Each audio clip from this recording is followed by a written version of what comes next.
Good afternoon, everyone. Welcome to the post-lunch session on statistical methods. I'm Shaunak Sen. I'm a professor of biostatistics at University of Tennessee Health Science Center here.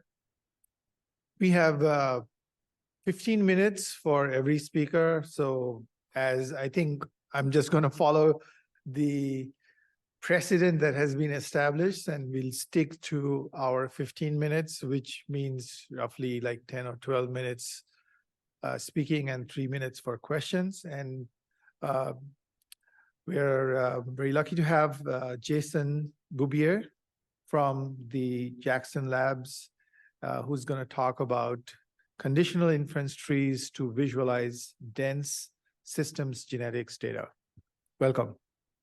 Yes, thank you very much to the organizers for pulling this meeting back together again.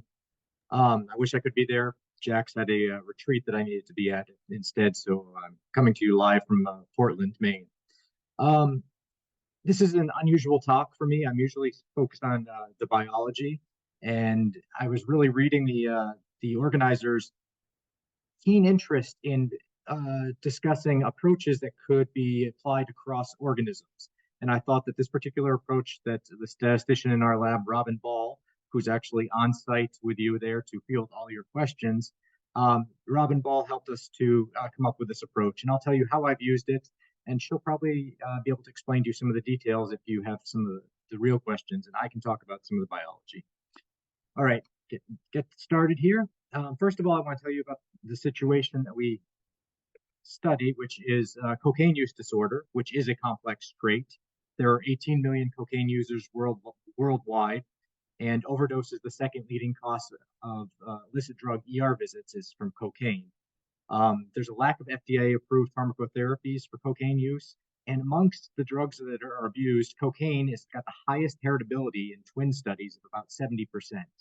And understanding the biological basis of cocaine addiction is crucial to effectively being able to treat it. Now, not only are we interested in the genetics of that, I'm also interested in the environment acting through the microbiome. Because as it turns out that there's this thing called the gut-brain axis that's emerging in neuropsychiatric pathologies, and that there's people can have a gut feeling for things, and there's a gut-brain connection. A lot of our idioms also seem to indicate that there is a known an instinctual relationship between the gut and the brain. But the gut microbiome has been shown that it can alter drug craving in animals, and that there are known links of the gut microbiome to behavioral disorders and model organism behavioral traits, and that changes in the microbiome through antibiotics and other treatments can alter brain gene expression. How is this happening? Well, there are many proposed and demonstrated processes, including neuroactive metabolites, things such as bile-acids, short-chain fatty acids, signaling from the enteric nervous system by the vagus nerve, as well as immune regulation and things like a leaky gut and the presence of molecules in the circulation that generally wouldn't be there. All of this work that I'm going to talk to you about today started in P50 Center of Excellence with Alyssa Chesler at the Jackson Laboratory. We're now in the renewal phase of that. But the Center for Systems Neurogenetics of Addiction, or the CSNA, was the focal point for the JAX Center for Addiction Biology. And as part of this center, we work to use the advanced mouse populations of the DO and the CC to identify the neurobiological mechanisms of addiction, do cross-species translation, develop new addiction models, publish papers, generate data sets. That's the overall process. What I'll be talking to you today about is specific data that was collected during the initial 5-year period of the CSNA through a pipeline, a behavioral phenotyping pipeline that numerous cohorts of 300 to 400 DO mice went through. So these DO mice, adults, males and females, were all phenotyped for 4 days in a row, open field on one day, light dark the next, whole board the third, and novelty place preference on the fourth. And then after that, the cohorts diverged. One cohort then got into some impulsivity and reversal learning with David Yench. Another cohort then went on to become addicted through cocaine IBSA, as well as microbiome and fecal samples collected. Lisa Tarantino had another cohort that underwent cocaine and sham sensitization. And then a final cohort was a naive gene expression through RNA-seq, as well as naive microbiome sample collections. As a result of this, what we have is a lot of high-dimensional data, kind of thinking of the CUBE project that Anna talked about earlier. And one of the simplest things that you can do, and that we did in this particular paper, Dong Bin and I, is we looked at just a generalized linear model of microbes associated with behavior. And if you zoom in on one of these here, you'll see that there are things like Doria as a genus that, and this is again at a 16S level for this particular study. Doria is associated with two different light-dark behaviors having to do with time or counts in the light. And that's a negative correlation because it's blue. And then it's a positive correlation for Coprobacillus for two of the whole board measures. So these are exploring measures, repeat entries or total entries.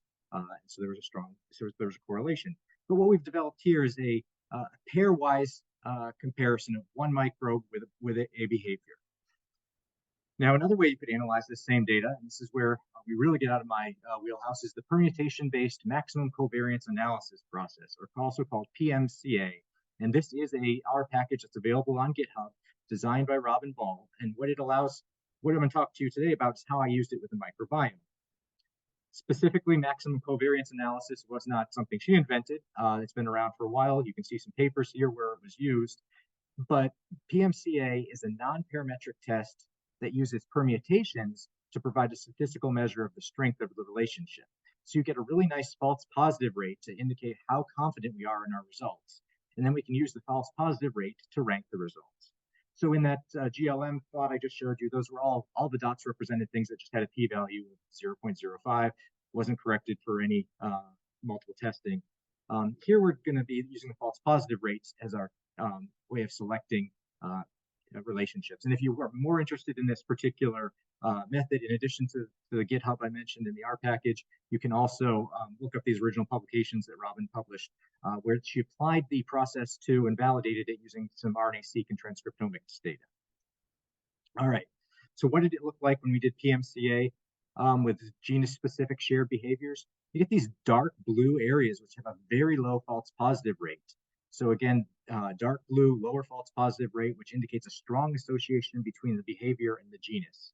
So the behavior increases when the genus count increases, and the behavior decreases when the genus count decreases.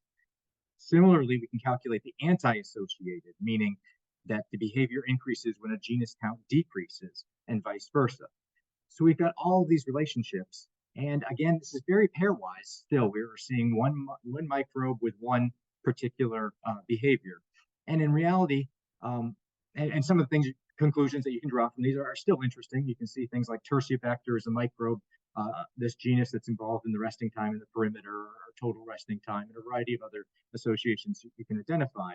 But microbes actually don't work in isolation. They actually work as part of guilds, right? So in this particular paper down here that I'm going to best base my definition of guild on, microbes are members of the ecosystem, and they seldom live independently from each other. They develop local interactions and form inter-member organizations to influence the ecosystem's high-level patterns and functions. So in this particular paper, they redefined guild as a group of bacteria that show consistent co-abundance and are likely to work together to contribute to the same ecological function. In my case, I'm thinking that's as a phenotype, one of these behaviors that I've been looking at. So now we take the data from our analysis like PMCA, and we can put it into these conditional inference trees. And this is going to allow us to be able to rank the relationships amongst the different microbes and be able to say things like which microbes together contribute to a particular behavior. So conditional inference trees have been described as a tree-structured regression with unbiased covariate selection.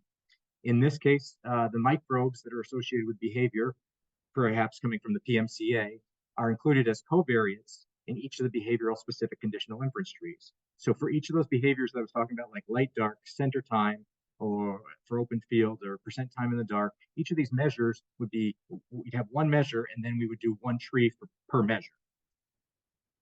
Here's an example of a conditional inference tree that was the data was processed by Belinda Corns, and Robin assisted with that, and then a graduate or a master's student, or no, PhD student through Northeastern, Jane Adams, and she's also at the RU. She analyzed the data, and or at least she did the graphical outlay of the data here, and I'll try to walk you through it. This is a simple example.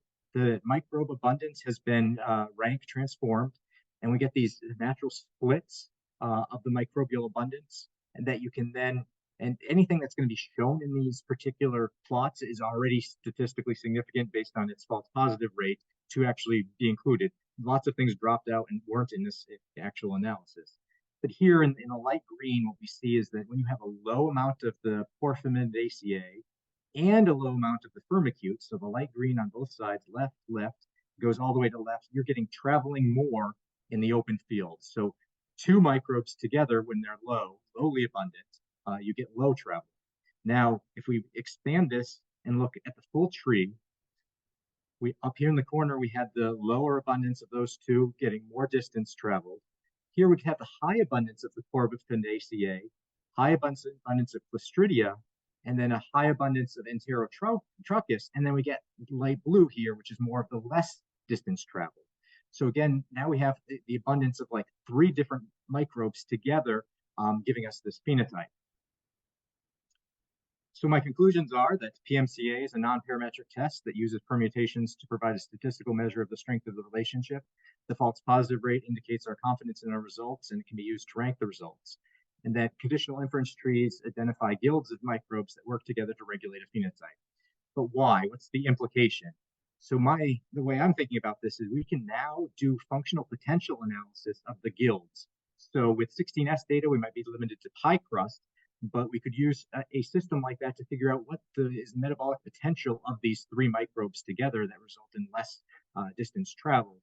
And then once we figure out that metabolic potential, we may be able to identify metabolites or pathways, and those may translate well across species because we know that humans and mice or rats and humans have different microbiomes. So we don't expect that we're going to find the same perhaps bug in both populations, but we may find conservation of these guilds or these metabolic pathways. And so if you have WGS data, they'll be even better because then you'll actually have the genomes of the microbe sequenced, and you'll really know the functional potential. And then if you have some RNA-seq of your microbiome, that would also provide some great detail.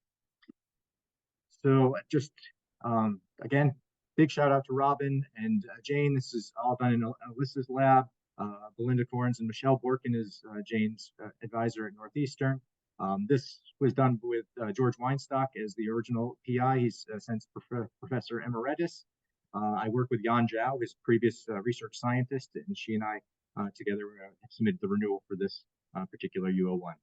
And this is Bar Harbor. It's actually even prettier now because of the leaves, and we have postdocs available through the Addiction Center.